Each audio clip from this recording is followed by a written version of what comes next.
aquilo que Deus tem para falar é que seja mandado para mim, para você. Estenda a sua mão para cá, vamos orar.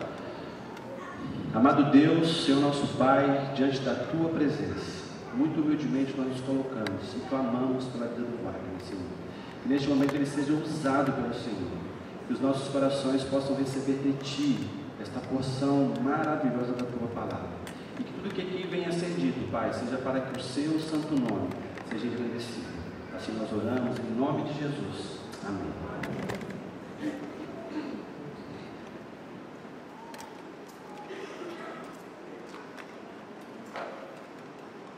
Boa noite. Você gostou? Não? Não gostou. Vamos tentar de novo? Boa noite. Amém. Eu cheguei aqui na igreja, os jovens estavam já concentrados ali, e é interessante que os jovens estavam já excitados, todo mundo muito feliz, boa noite, muito feliz, e eu estava bem quieto, tremendo. Eu falei, gente, estou me sentindo estranho, o que está acontecendo? E aí, vê-los cantar, me fez lembrar, inclusive, da época que eu estava no coro de adolescentes, quando jovem, e deu para entender por que vocês estavam tão felizes. Realmente, Deus tem abençoado vocês grandiosamente, né, mas tenho certeza que você deve estar muito feliz com cada resultado. E essa felicidade é compartilhada por todos nós, e com certeza todos nós somos impactados e abençoados com as músicas que Deus usou vocês para trazer para nós. E aí, graças a Deus, eu podia orar, porque estava tremendo, eu estou. Quando Deus me concede a oportunidade, o privilégio de poder estar aqui na frente, normalmente me faz lembrar de uma irmã aqui da igreja, irmã Mary, até ali. Toda vez que eu estou tremendo assim, ela me ajuda, sabe? Ela tira. Nossa, eu deixo de ficar nervoso, ela vira para mim, eu lembro disso, na época de jovem, eu estava falando assim, você está tremendo por quê? Só porque você tem que trazer a mensagem do Deus Todo-Poderoso? Só por causa disso? Aí eu olhava para a cara dela e começava a rir. Só por causa disso, obrigado pela ajuda, tirou o peso das minhas costas. É mais ou menos como a gente sente a responsabilidade de ser aquele que me disse ali que vai apenas entregar a mensagem. Ele está preparado apenas para entregar a mensagem do Senhor. Hoje, nós vamos compartilhar alguns princípios de empreendedorismo. Mas como eu não vou falar de tudo, não sei se eu dar empreendedorismo de muita coisa, peguei 3 princípios de empreendedorismo para a nossa vida. E nós vamos aprender esses 3 princípios com Gideão. Por isso eu quero convidá-los a abrir suas Bíblias, lá no livro de Juízes. Vamos ao capítulo 6 de Juízes. Tive a oportunidade de estudar alguns desses versículos com os adolescentes e jovens da PIB de Alterosas, que na semana passada estava sendo o projetor do retiro deles. Foi muito legal. Na verdade, o retiro era de Romanos 12, mas a gente pegou algumas coisinhas também aqui com o Gideão. Com vocês, nós vamos pegar alguns outros princípios com o Gideão. Então vamos ao capítulo 6 do livro de Juízes. Acompanhe comigo a partir do verso 11. Eu vou ler um montão de versículos, mas fiquem tranquilos. É só para que a gente possa ler todo o contexto. Não vou falar de todos eles aqui hoje. Amém? Então vamos lá. A partir do versículo 11 diz assim: Então veio o anjo do Senhor e assentou-se debaixo do carvalho que está em Ofra, que pertencia a Joás, a Biesrita. E Gideão, seu filho, estava malhando trigo no lagar, para o pôr a salvo dos midianitas. Então o anjo do Senhor lhe apareceu e disse: O Senhor é contigo, homem valente. Respondeu-lhe Gideão: Ai, Senhor meu, se o Senhor é conosco, por que nos sobrevém tudo isto? E que é feito de todas as suas maravilhas que nossos pais nos contaram, dizendo: Não nos fez o Senhor subir do Egito? Porém agora o Senhor nos desamparou e nos entregou nas mãos dos midianitas. Então se virou o Senhor para ele e disse: Vai nessa tua força e livra Israel da mão dos midianitas. Porventura não te enviei eu? E ele lhe disse: Ai, Senhor meu, por que livrarei a Israel? Eis que a minha família é a mais pobre em Manassés, e eu menor na casa do meu pai. Tornou-se o Senhor: já que eu estou contigo, ferirás os midianitas como se fossem um só homem. E ele respondeu: se agora achei mercê diante dos teus olhos, dá-me um sinal de que és tu, Senhor, que me falas. Rogo-te, daqui não te apartares até que eu volte e traga a minha oferta, e a deponha perante ti. E respondeu ele: esperarei até que voltes. Vou pular para o versículo 25. Naquela mesma noite lhe disse o Senhor: toma um boi que pertenceu a teu pai, a saber, o segundo boi de 7 anos, e derriba o altar de Baal, que é de teu pai, e corta o poste ídolo que está junto ao altar. Edifica ao Senhor teu Deus um altar no cimo deste baluarte, em camadas de pedra, e toma o segundo boi, e oferecerás em holocausto com a lenha do poste ídolo que vieres a cortar. Então Gideão tomou 10 homens dentre os seus servos, e fez como o Senhor lhe dissera. Temendo ele, porém, a casa de seu pai e os homens daquela cidade, não o fez de dia, mas de noite. Amém? Princípios de empreendedorismo que nós podemos aprender com Gideão nesses textos são vários, são muitos. Mas como eu disse, hoje nós vamos conversar exclusivamente sobre 3. E o primeiro deles, que serve para a nossa vida, é perspectiva. Essa é uma palavra importante para as nossas vidas. Quando nós temos que empreender algo, ou fazer algo, ou aqueles que de repente estão num momento complicado da vida e precisam de mudança de vida, ou mesmo aqueles que estão num momento tranquilo, mas querem melhorar ainda mais, como tive a oportunidade de conversar com uma irmã nossa aqui na semana passada, dizendo que a gente alcança uma meta, logo a gente busca a próxima. E para que a gente possa realmente alcançar as metas da nossa vida, para que a nossa vida possa melhorar, é necessário que tenhamos uma real perspectiva de como estamos. E aí vem a pergunta: como está a sua vida hoje? Em que ponto da sua vida você está hoje? Quais são as condições que você possui hoje? O que você tem na sua vida hoje que te permite realizar o sonho, a obra que você está fazendo, seja na igreja, seja no trabalho, em qualquer área da sua vida?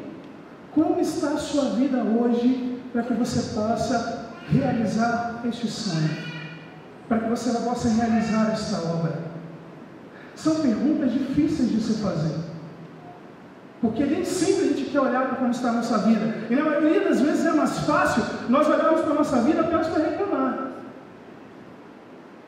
Mas aquele que quer empreender uma boa obra, aquele que quer realmente ser um empreendedor da sua vida, precisa ter a coragem de responder a essas perguntas com verdade.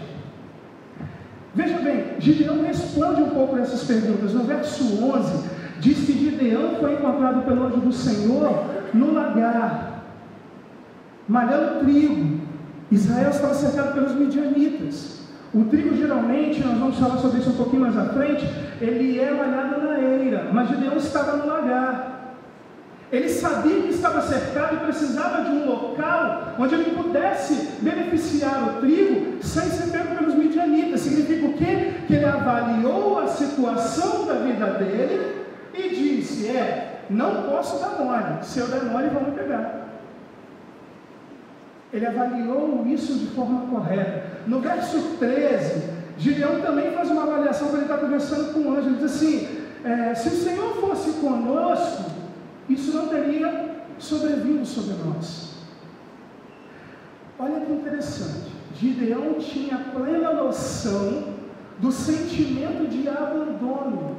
Ele se sentia sozinho, porque Israel havia pecado contra Deus, e Deus permitiu que os midianitas viessem a dominar Israel. Ele se sentia então sozinho.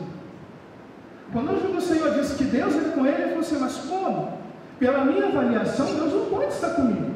Se Deus estivesse comigo, e os nossos pais contavam para a gente que Deus tirou a gente da terra do Egito, que Deus deu várias bênçãos. Com tudo isso que eu conheço de Deus, então Deus não pode estar comigo. Nós estamos sozinhos. Olha tudo que está acontecendo em volta. Gideão não era nenhum alienado. Ele tinha real perspectiva, do ponto de vista humano, de como estava a situação deles naquele momento. O terceiro verso que nos mostra isso é quando Gideão, e aí é interessante como parece que ele é um sofredor, né? No verso 15, ele diz assim: ai, Senhor meu, como livrarei Israel? Eis que a minha família é mais pobre em Manassés e eu o menor da casa do meu pai. Parece um cara muito sofredor. Mas se nós voltarmos um pouco na Bíblia, lá em Gênesis, lá para o capítulo 48, vocês vão primeiro compreender a história de Manassés. Manassés era um dos filhos de José. Manassés e Efraim. Quando chegou a época de Jacó dar a bênção do Senhor para os filhos de José, José levou a Manassés, que era o primogênito, e a Efraim, que era o menor. Pela tradição da época, Efraim deveria receber uma bênção menor, e Manassés, que é o primogênito, a bênção maior. Só que aconteceu algo inusitado. Jacó pegou a mão direita dele, que era usada para dar a bênção maior, e colocou sobre a cabeça de Efraim. José achou estranho, achou errado, disse: não, pai, o senhor já está, mais velho, o senhor está com dificuldade, olha só, esse aqui que é o primogênito, Manassés. Mas Jacó disse para ele: não, meu filho, eu sei quem é, mas assim vai ser sobre eles. Manassés vai receber uma bênção, vai se desenvolver, vai ser uma grande tribo. Porém, Efraim, que é o menor, receberá uma bênção maior. Então ele já era de uma tribo que recebeu uma bênção menor. E ele diz que a casa do pai dele, ele era menor. Me perdoe usar um trocadilho, é como se ele fosse o cocô do cavalo do bandido. Eu sou o último da escala. Eu sou o que estou lá embaixo. Essa era a perspectiva que Gideão tinha. Deus faz ele mudar de perspectiva, porque o anjo do Senhor diz para ele ir livrar Israel. Mas a perspectiva que ele tinha era uma perspectiva real. Era de que ele estava sob ataque, de que ele era o menor, e que assim, como posso eu executar uma obra tão grande? Como posso eu fazer o que o Senhor está pedindo? Só tem um problema na perspectiva de Gideão. Ele está focado apenas no que ele não tem. E esse é um problema na nossa vida. Para que você tenha uma real perspectiva da sua vida hoje, é necessário que você foque no que você tem. O que você não tem não importa. Não adianta ficar pensando se eu tivesse isso ou se eu tivesse aquilo. Então, como eu consigo ter uma boa perspectiva da minha vida? Abra sua Bíblia, por favor, no livro de 1 Tessalonicenses, na Epístola de Paulo. 1 Tessalonicenses, vai lá para o capítulo 5, se eu não me engano, verso 17. Qualquer irmão que achar esse texto, por favor, leia bem alto para a gente.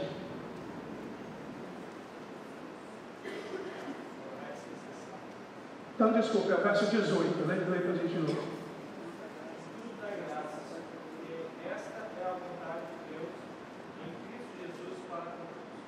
Em tudo dai graças. Se você quer realmente ter a perspectiva real do que Deus te deu, se você quer ter uma perspectiva real de quem você é, você precisa ter um coração agradecido. Toda vez que você foca no que você não tem e começa a reclamar do que você gostaria de ter, mas não tem, não resolve nada na sua vida, só acrescenta a você sentimentos ruins, não te deixam enxergar o seu verdadeiro potencial.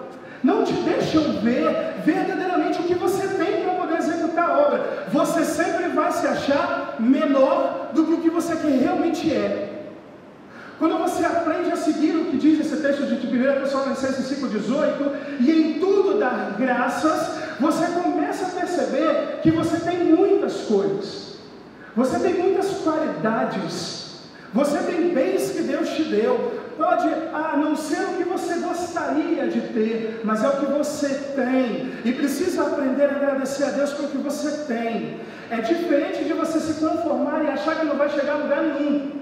Ser agradecido é aprender a reconhecer o que tem. A única forma que você tem de ter uma perspectiva de vida real é tirar a venda da reclamação dos teus olhos e olhar para a sua vida com um coração grato, verificando aquilo que Deus te deu de verdade e te dá todos os dias. E isso é necessário para que você chegue a algum lugar, para que você alcance suas metas, para que você alcance os seus sonhos, para que você atinja o sucesso que é seu. Porque o sucesso é algo pessoal. O sucesso não é que você atingir as suas metas, os seus sonhos, que são diferentes dos meus. Aqueles que já montaram uma empresa ou fizeram algum negócio sabem muito bem disso. Precisam avaliar o que tem para saber até onde eles podem fazer. O mesmo vale em qualquer coisa na sua vida. E a chave para você ter uma boa perspectiva do que tem é aprender a ter um coração grato e a reconhecer o que Deus realmente te deu. O segundo princípio de empreendedorismo, ou até de liderança que nós aprendemos com Gideão, é o princípio da visão. Nós não chegamos a lugar nenhum sem ver, sem visionar alguma coisa, sem ter uma meta. Se você não sabe onde quer chegar, não vai chegar a lugar nenhum. Quem já assistiu aqui Alice no País das Maravilhas? Amém? Há uma passagem em Alice, onde ela encontra ali, minha mente agora eu não estou lembrando bem, não lembrei isso semana passada também, se ela encontra, acho que é o gato de botas ou se é o coelho, é um dos dois, se eu não me engano, que ela encontra, e há uma estrada, várias estradas à frente. Quem? Alguém falou alguma coisa? O coelho? O coelho. E ela encontra, tem várias estradas, ela vira para o coelho e diz assim: qual caminho eu pego? E o coelho responde para ela: para onde você quer ir? Ela diz: eu não sei. Aí ele: então, pega qualquer caminho. Para quem não sabe para onde vai, qualquer caminho serve. Se você não consegue enxergar para onde você quer ir, qualquer caminho serve. Gideão sabia enxergar isso, só que a visão de Gideão, que é a nossa visão humana, está sempre diferente aquém da visão de Deus. No verso 11, encontra-se que Gideão estava lá no lagar, nós falamos um pouco sobre isso. Significa o quê? A visão de Gideão é de alguém que está apenas fugindo daqueles que estão dominando e que está tentando sobreviver. Talvez essa é a sua visão também. Pode ser a visão de qualquer um de nós hoje. Eu trabalho apenas para sobreviver. Eu vivo cada dia, eu dou um jeitinho, eu me viro, o importante é botar uma comida na mesa. Essa é a visão de Gideão. Ele já não via sonhos diferentes. Ele não enxergava nada além disso. Ele só estava tentando sobreviver. A visão de Deus para Gideão é encontrada logo um pouco à frente, no verso 14, quando ele diz: então se virou o Senhor para ele e disse: vai nessa tua força e livra Israel da mão dos midianitas. Gideão tinha a visão só de sobreviver. Deus vira para ele e fala: não, essa não é a visão que eu tenho para você. A visão que eu tenho para você é de você livrar o povo todo. E aqui é uma coisa importante: você tem consultado a Deus antes de definir a sua visão? Você tem buscado ao Senhor para saber qual é a visão que Ele tem para a sua vida? Para que você possa cumprir e atingir todo o potencial que Deus te deu? fazer tudo o qual Ele te colocou nessa terra para fazer. Vou voltar a repetir em todas as áreas. Eu não estou falando apenas da visão de Deus para o seu trabalho na igreja. É em tudo. Você tem consultado a Deus para definir a sua visão? Sabe por quê, meu irmão? Provérbios, lá no capítulo 23, no verso 7, logo na parte A, digamos assim, do versículo, a primeira frase, diz uma coisa muito interessante. Assim como o homem vê na sua alma, assim o será. Conforme for a sua visão, isso é o máximo que você vai atingir. Se a sua visão então é pequena, você não vai passar dela, porque você vai trabalhar até atingir ela e vai parar. Se você não buscar a Deus para definir a real visão da sua vida, você nunca vai atingir tudo o que você pode. E guarde bem as minhas palavras, meus irmãos. Só há 2 limitadores para a sua vida, e não importa a sua idade. Só tem 2 coisas que te limitam: a sua própria mente e Deus. O problema é que o limite de Deus costuma ser bem longo. Então, normalmente, o que limita você é você mesmo. O que me limita sou eu mesmo. Sem tocar no fato que Deus é Deus dos impossíveis, uma pessoa já disse que impossível é tudo aquilo que alguém ainda não fez. Porque depois que alguém faz, já deixou de ser impossível. Todo mundo considerava que era impossível um corredor correr menos de 10 segundos. Os caras já estão fazendo 9 alguma coisa, daqui a pouco vai acabar de baixar de 9. Correu 100 metros. Se a gente for estudar a história, nós vamos ver que muitas coisas eram consideradas impossíveis, até que alguém não acreditou nisso. Quando esse alguém não acreditou nisso, ele não se limitou. Se ele não se limitou, ele alcançou coisas que outros antes dele consideravam impossíveis. E que acreditem, mesmo alguém tendo feito, alguns ainda acreditam impossível. Visão precisa ser uma visão conforme a vontade do Senhor. Aprenda a buscar ao Senhor para definir as visões para a sua vida, para definir suas metas, para definir seus sonhos. Para de ouvir aqueles que dizem que você não é capaz de chegar lá, aqueles que dizem que você não vai conseguir. Quando eu estava preparando a palestra dos meninos lá de Alterosas, eu estava estudando a vida de algumas pessoas que eu queria dar de exemplo, até mesmo fora da igreja, além dos grandes homens de Deus. Então eu dei alguns exemplos dos homens de Deus, alguns fora, ou que eu não tenho certeza se conhecem a Deus, se são salvos.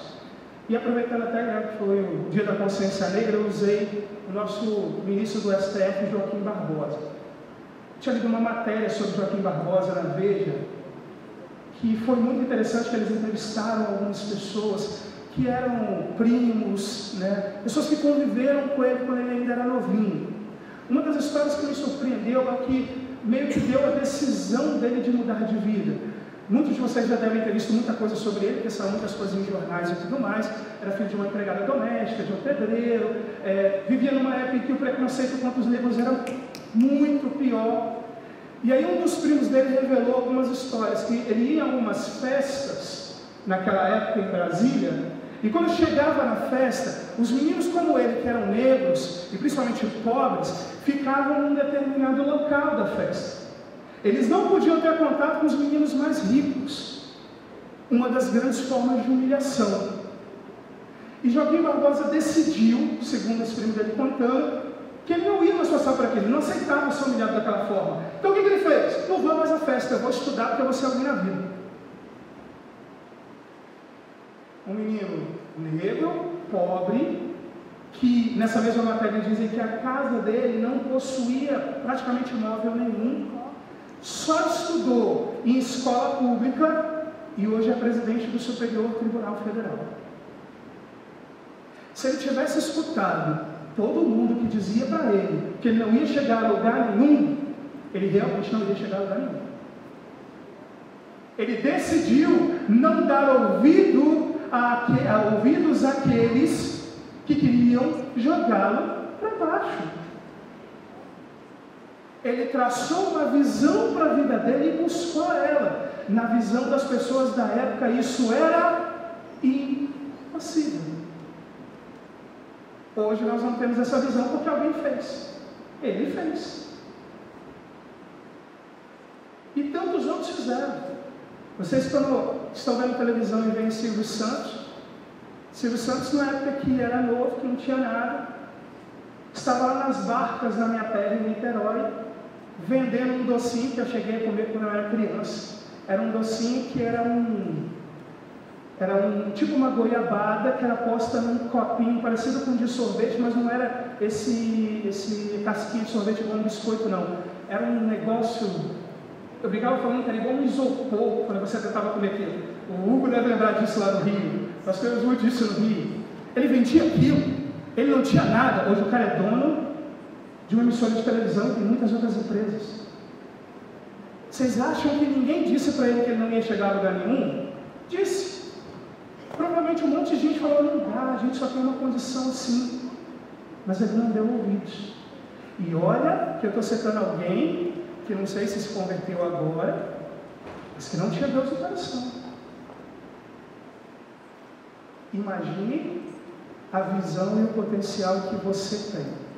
Então, para ajudar você, meu irmão, a traçar a sua visão, eu gostaria que você, vou pedir o Ari para ler bem alto, ele fica em pé. Se você souber recitar, pode recitar o texto de Hebreus, capítulo 11, verso 1.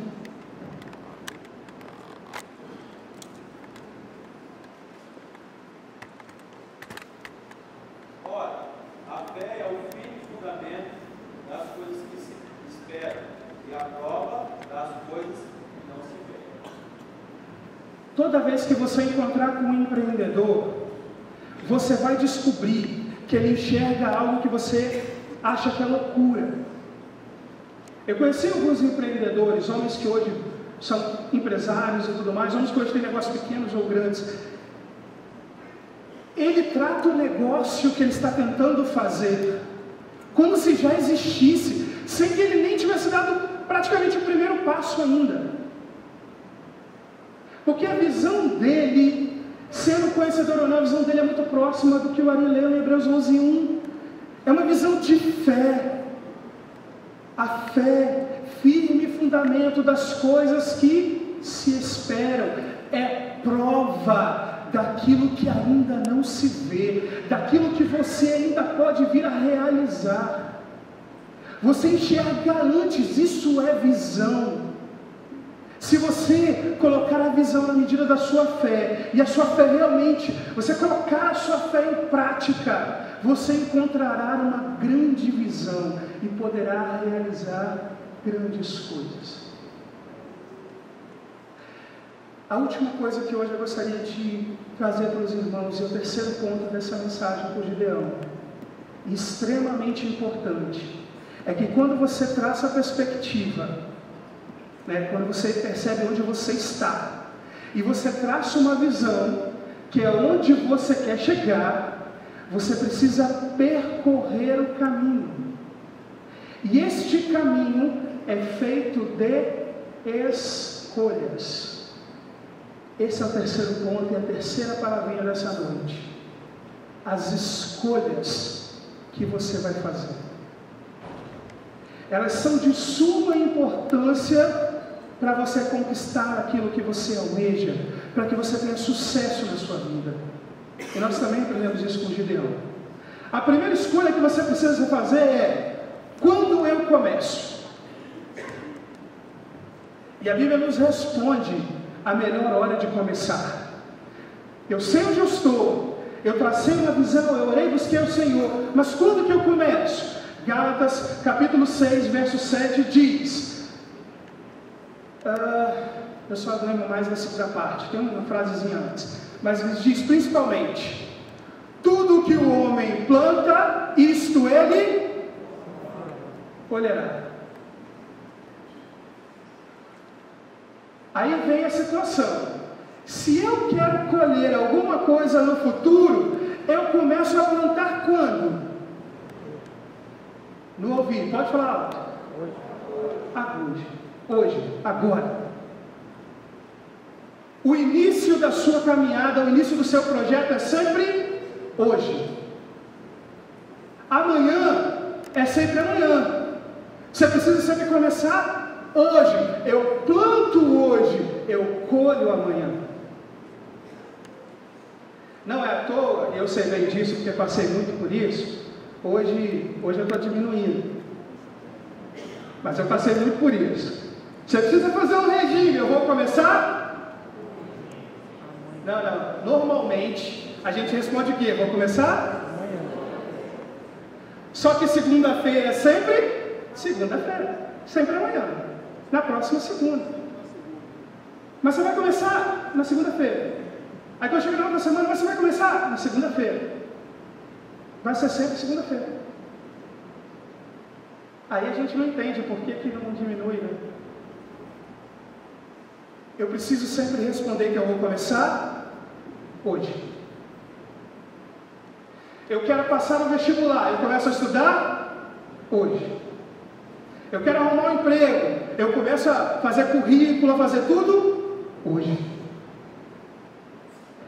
Eu orei ao Senhor e tracei a minha visão, eu começo a trabalhar por ela hoje.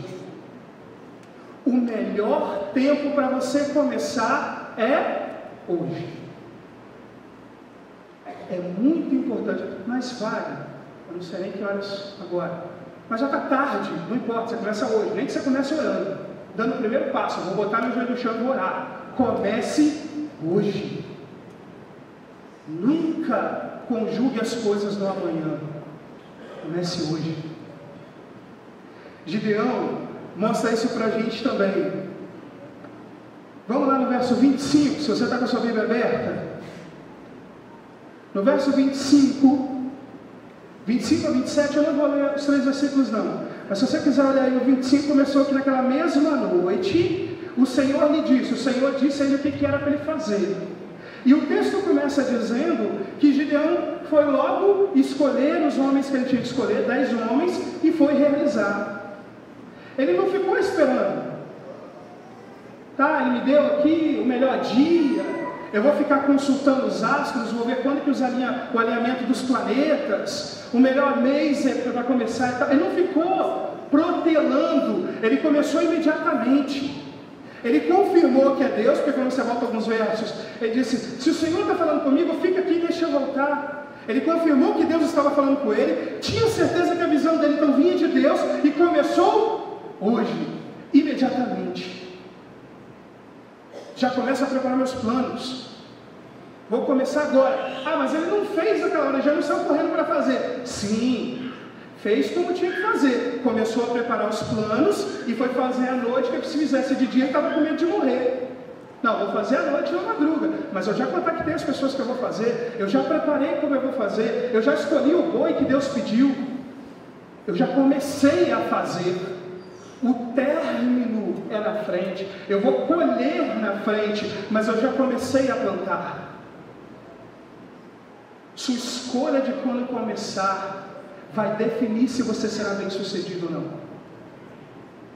A segunda escolha que você precisa fazer é o que você vai usar. Por isso eu disse para vocês que a perspectiva era muito importante. O que eu vou usar? Eu vou usar o que eu tenho. Então, se eu tenho um coração grato e pude verificar o que Deus me deu, quais foram os dons que Ele me deu, as aptidões que Ele me deu, as coisas materiais que Ele me deu, eu vou verificar tudo isso e vou usar isso. Porque se eu ficar pensando no que eu ainda quero, no que seria ideal, eu não vou começar nunca. Eu só vou ficar reclamando. Olha bem como é que é bem isso. No verso 11, diz que Gideão foi encontrado pelo anjo do Senhor, eu tinha dito antes, no lagar, e não na eira. Alguém que sabe o que é lagar? Só levanta a mão. Sampa sabe, né? Sampa Sampa. Ele quer saber mesmo. Eu vou explicar para vocês entenderem bem como que Gideão começou com o que ele tinha. Alguém que já viu filme, novela, ou já teve a vontade de ver pessoalmente, um lugar que é redondinho assim, deve ter geralmente uns 3, 4 metros de diâmetro, e o pessoal fica lá só que pisando uva. Já viram isso? Aquilo é o lagar. O lagar, ele é para o beneficiamento da uva, não é para o trigo. O que você beneficia o trigo é a eira. Para ficar fácil o entendimento da eira, o mais próximo aqui, principalmente no Espírito Santo, é fácil a gente entender, é parecido com o que o pessoal usa para beneficiar o café. É um espaço assim grandão, terreno plano, onde o pessoal ali espalha o trigo e passa um carro pesado para o trigo ir soltando. Então a eira. Agora, Gideão era filho de agricultor. Você acha que Gideão não sabia que ele tinha que usar a eira? Ele sabia. Mas ele também sabia que se havia um lugar onde os midianitas iriam procurá-lo para roubar o trigo, era na eira.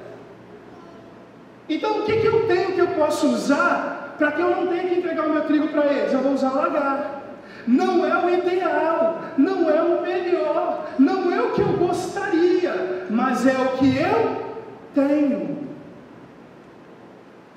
Você pede uma pessoa para fazer alguma coisa, aproveita, você pode prestar, meu irmão, o seu carro, para poder a gente fazer uma coisa, mas meu carro é tão velho, ele está meio ruizinho. É o seu carro, é o que Deus te deu para ser bênção também. Use o seu carro. Eu também gostaria de ter uma Hilux, de ter uma Santa Fé. Veja o lado bom se você tem carro, eu não tenho. Então se eu tivesse que realizar uma obra hoje, por exemplo, para Deus, eu teria que pegar aquela Mercedes-Benz que passa ali com o motorista, pagar R$2,45 e realizar. É o que eu tenho, o ônibus. E se eu não tivesse um ônibus? Graças a Deus eu posso andar. Então eu vou andando. Ficar pensando no que você não tem é uma mera desculpa de ficar reclamando da vida. Assuma a responsabilidade do seu sucesso. Assuma a responsabilidade de cumprir os seus sonhos. E para isso, comece usando o que você tem.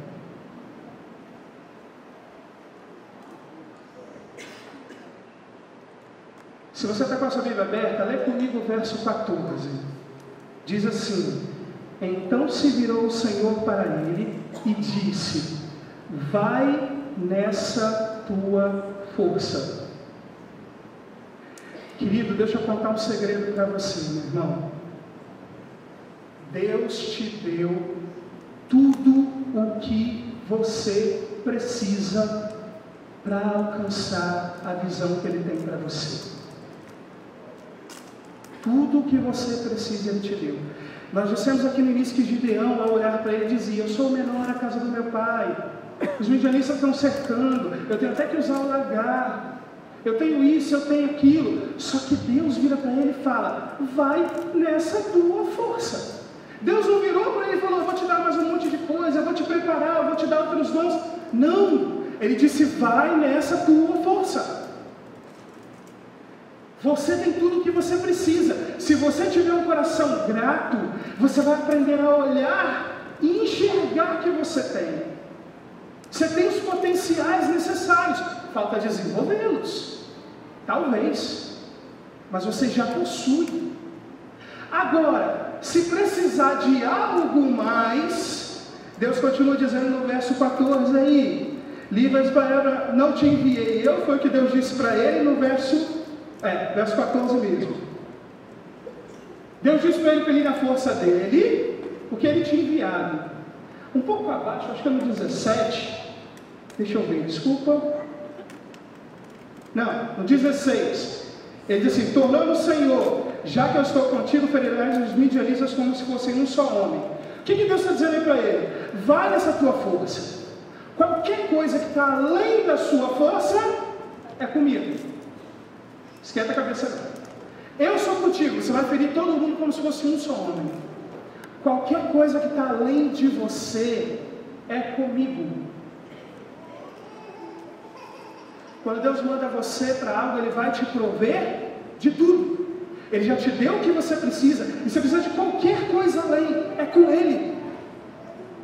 Você quer ver uma coisa? Santo, eu posso te usar como exemplo de novo? Aproveitar que você me deu aquela mão.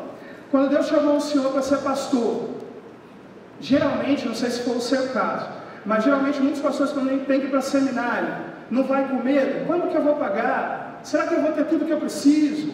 E não sei o quê. O que acontece geralmente? Deus provém ou não provém? Provém. O missionário, quando vai fazer a obra de Deus, Deus provém. Meu querido, Deus provém para você também. Para mim realizar a obra, eu vou precisar de um emprego melhor. Não se preocupa, Deus vai fazer isso surgir. Para mim realizar a obra, eu vou precisar de... Deus vai fazer surgir. Você não precisa ficar reclamando. Você precisa fazer o seu melhor. Você precisa usar tudo que Ele te deu e fazer o seu melhor. Chegar até a sua visão, tudo o que precisar mais, vai para o âmbito da fé. No âmbito da fé, é Deus que resolve. Mas Deus não vai fazer o que já está nas suas forças para executar. O que está dentro da sua condição de fazer, é para você fazer. Não é para Deus fazer. O que falta para a gente muitas vezes, é fazer. E aí vamos lembrar, o melhor momento para começar a fazer é... Ó, aprendemos bem.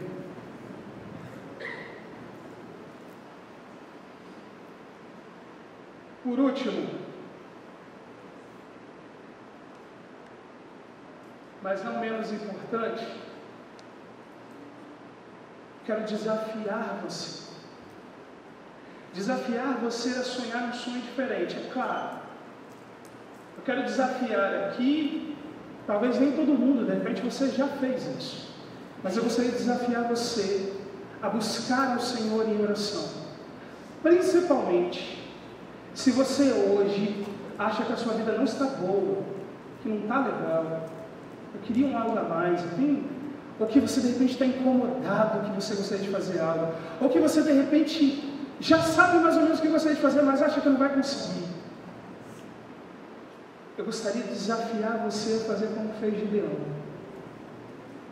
Eu gostaria de desafiar você a buscar a visão de Deus para a sua vida. A buscar o Senhor em oração, a encontrar uma visão de Deus para a sua vida. Mas e além disso, a parar e com um coração grato, começar a agradecer pelo que você tem, a reconhecer o que Ele te deu. Você vai descobrir, meu irmão, que você tem mais do que acredita que queria. Ficar pensando no que você não tem te cega.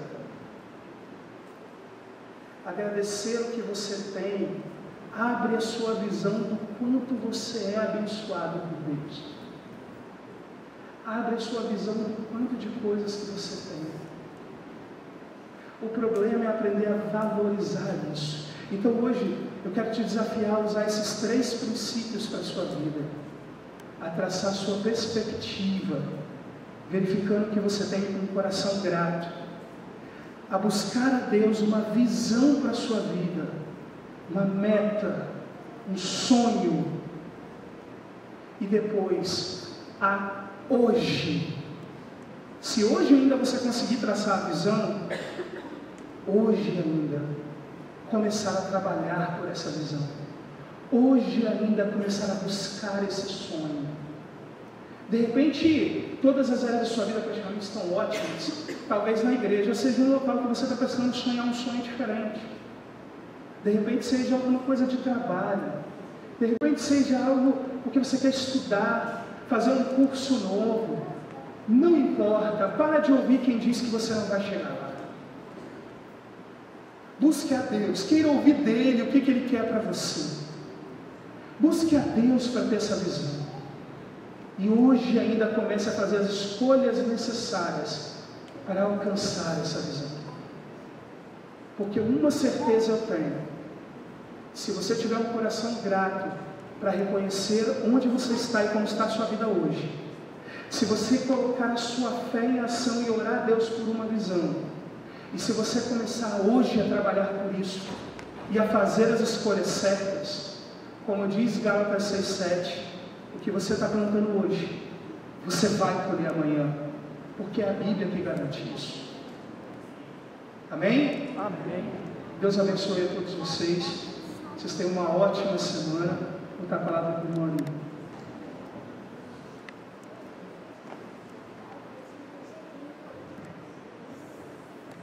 Amém, igreja? Glória a Deus pela palavra. Nós vamos encerrar, depois de uma palavra abençoada, como essa que veio para o meu coração. E eu tenho certeza que ela também veio ao seu coração. Lá em Lucas, me falha a memória um lugar, diz que meu Deus é o Deus do impossível. E cabe a mim fazer a parte do possível. Lucas 1,37, glória a Deus. O meu Deus é o Deus do impossível. O irmão trouxe para nós aqui a parte do possível, que eu e você temos que fazer. Perspectiva, visão, escolha. E eu desafio você nesse momento a começar pela escolha. Escolhendo fazer a vontade de Deus na sua vida. A vontade que Deus tem para a sua vida na igreja, para a sua vida no seu relacionamento conjugal. Escolhas que podem mudar o rumo, não só seu, mas das pessoas que você convive. Amém? Escolha que tiver para a gente orar e agradecer a Deus por este momento tão precioso, que trouxe ao meu coração, e eu tenho certeza de que também foi tocado no seu coração. Eu vou pedir ao irmão Wagner que ele finalize o nosso culto orando, porque a palavra foi abençoada, abençoadora, desafiadora, para que eu e você possamos ter perspectivas alçadas no caminho do Senhor, visão daquilo que o Senhor tem preparado para mim e para você, e sim, fazer as escolhas que o Senhor quer que eu e você façamos, e que nós possamos começar por essa noite, nos derramando na presença de Deus. Amém? Pai querido, muito obrigado, Senhor, pelo privilégio que o Senhor me concedeu de trazer a sua palavra. Muito obrigado a Deus por essa igreja, Pai. Muito obrigado que podemos estar aqui nesta manhã, nessa noite também. Muito obrigado, Senhor, pelo pastor que tu colocaste na nossa igreja, Pai, com seus defeitos e qualidades. Senhor, obrigado pelo teu servo que aqui está. Muito obrigado pelo pastor Fábio também, ó Deus, que auxilia ele. Muito obrigado por esse povo jovem que trouxe, ó Deus, a mensagem musical. Muito obrigado, Pai, por cada membro desta igreja. Senhor, nós temos um grande desafio à frente na nossa vida como um todo, Pai.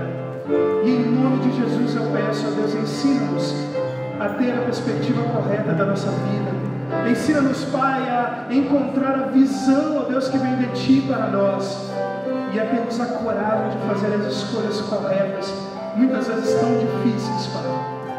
Senhor, em nome de Jesus, abençoe, ó Deus, a cada um que aqui está, as suas famílias, ó Pai. Dê uma semana abençoada a cada um, ó Deus, e que na construção de nossa vida, Pai, possamos ser empreendedores que buscam a Tua presença e seguem o Teu caminho. Em nome de Jesus nós choramos. Amém, Senhor.